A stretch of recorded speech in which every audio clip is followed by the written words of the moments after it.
अल्लाह ताला ने कुरान में फरमाया है, वमा जअल अलैकुम फिद्दीन मिन हरज मिल्लत अबीकुम इब्राहीम व सम्माकुमुल मुस्लिमीन।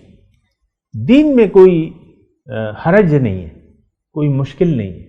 ये तो मुश्किल, देखिए हर काम मुश्किल हो जाता है, हर आसान काम मुश्किल हो जाता है जब आप उसे करना ना चाहें। बहुत आसान काम होगा लेकिन आप कहते हैं मुझे तो इसकी ज़रूरत ही नहीं।